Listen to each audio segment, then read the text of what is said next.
ധന്വന്തരി ഹോമമാണ് ഇനിയിപ്പോൾ ചെയ്യുക. അപ്പോൾ ആ ധന്വന്തരി ഹോമം ചെയ്യുമ്പോൾ ആ ധന്വന്തരി ദേവതയെ മഹാവിഷ്ണുവിൻ്റെ ഒരു അവതാരമാണ്. ആ ദേവതയെ പൂജ കഴിച്ചിട്ട് വേണം നമുക്ക് ഹോമം ചെയ്യുവാൻ. ധന്വന്തരി ദേവത എന്ന് പറയുമ്പോൾ തന്നെ നമുക്ക് മനസ്സിലാകും ആരോഗ്യ സംബന്ധമായിട്ടുള്ള ആ ദോഷങ്ങളൊക്കെ മാറ്റി നമുക്ക് ആരോഗ്യ ഐശ്വര്യം സുഖം നൽകുന്ന ഒരു ദേവതയാണ്. അപ്പോൾ നമ്മൾ ആ ദേവതയെ നമ്മൾ പ്രാർത്ഥിക്കുമ്പോൾ, ഇപ്പം ധന്വന്തരി ദേവത എന്നല്ല, ഏത് ദേവതയെ നമ്മൾ പ്രാർത്ഥിച്ചാലും ആ ധ്യാനം വളരെ ഇമ്പോർട്ടൻ്റ് ആണ്. ആ ധ്യാനം ഇപ്പോൾ നമുക്ക് സംസ്കൃതത്തിൽ ചൊല്ലാൻ അറിയില്ലെങ്കിലും ആ രൂപം നമുക്ക് മനസ്സിലാക്കണം. ഏത് രൂപത്തിലാണ്, അത് ഏതൊക്കെ ആയുധങ്ങളാണ്, ഭൂഷണങ്ങളാണ് ഉള്ളതെന്ന് നമ്മളത് നമ്മുടെ ഹൃദയത്തിൽ കണ്ട് പ്രാർത്ഥിച്ചാൽ പോലും, മറ്റ് മന്ത്രജപമൊന്നും ഇല്ലെങ്കിൽ പോലും നമുക്ക് ഒരു നല്ലൊരു ഉയർച്ച, നമുക്ക് ആ ഒരു പോസിറ്റീവ് എനർജി, ആ ദൈവാധീനം നമ്മുടെ ശരീരത്തിൽ തന്നെ നമുക്ക് തിരിച്ചറിയാൻ സാധിക്കും.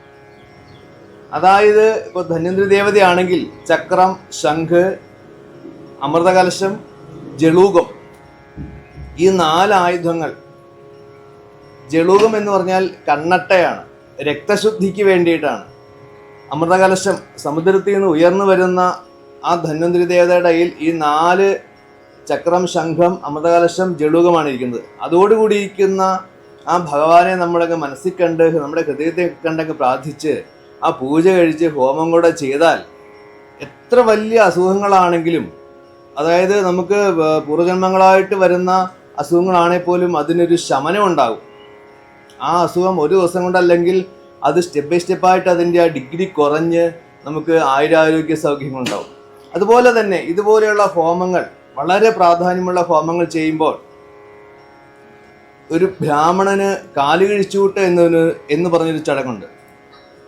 അതായത് ഒരു ബ്രാഹ്മണനെ, ഗായത്രി ജപിക്കുന്ന ഉത്തമനായ ഒരു ബ്രാഹ്മണനെ കാല് കഴിച്ച് ആനയിച്ച് ഇരുത്തി ധന്വന്തരി ദേവതയായിട്ട് പൂജ കഴിച്ച് ഭഗവാന് നിവേദിക്കുന്ന അതേ നിവേദ്യം തന്നെ ബ്രാഹ്മണന് കൊടുത്ത്, അത് ധന്വന്തരി ദേവതയായിട്ട് പൂജ കഴിച്ച ആ ദേവതയ്ക്ക് കൊടുത്ത് തൃപ്തിപ്പെടുത്തി അദ്ദേഹത്തിന് ദാനം കൊടുക്കണം. എങ്കിലേ നമുക്ക് അതിൻ്റെ ആ പൂർണ്ണ ഫലം, നമ്മളിലെ ദോഷങ്ങൾ മാറി നമുക്ക് ഐശ്വര്യം ഉണ്ടാവുള്ളൂ. ആ ബ്രാഹ്മണൻ്റെ ആ ദാനം കൊടുത്തതിന് ശേഷം ആ ബ്രാഹ്മണൻ്റെ അനുഗ്രഹം കൂടെ നമുക്ക് ലഭിക്കുമ്പോൾ, ആർക്ക് വേണ്ടിയിട്ടാണ് ആ പൂജ കഴിക്കുന്നത്, ഏത് കുടുംബത്തിലേക്കാണ് ആ പൂജ കഴിക്കുന്നത്, അവർക്ക് ആരോഗ്യ സൗഖ്യങ്ങൾ ഭാവിയിലേക്കുണ്ടാവും.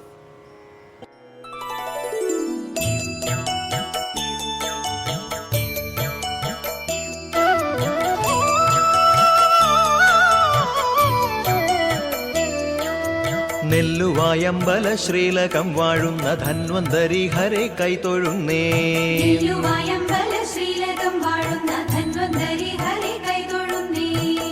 മുഖാംബുജ ദർശന മാത്രയിൽ അല്ലലൊഴിക്കുവാൻ കൈതൊഴുന്നേ.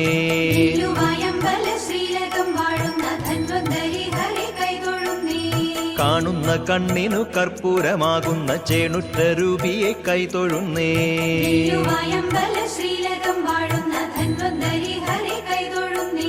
സുന്ദര സുസ്മിത ചെണ്ടുകൾ പൂക്കുന്ന ചന്ദന ചുണ്ടുകൾ കൈതൊഴുന്നേ.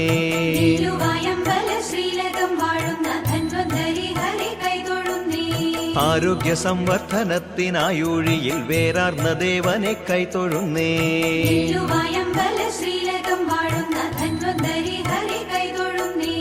ആധിയും വ്യാധിയും കാർന്നൊരു ജീവനെ ഭേദമാക്കുന്നോനെ കൈതൊഴുന്നേ.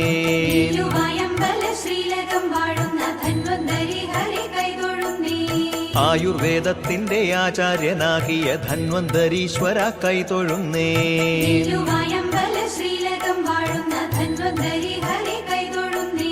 രോഗങ്ങൾ മാറ്റുവാൻ വൈദ്യർക്ക് അനുഗ്രഹം ഏകുന്നൊരീശ്വര കൈതൊഴുന്നേ.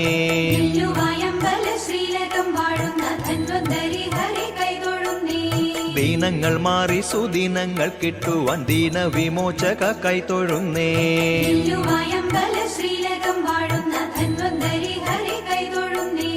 എത്രയും ശക്തിയോടി സ്ഥലം വാഴുന്ന മിത്ര സമാനനെ കൈതൊഴുന്നേ.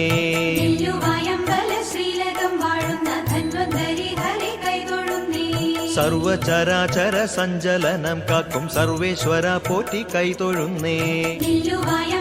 ശ്രീലകം വാഴുന്ന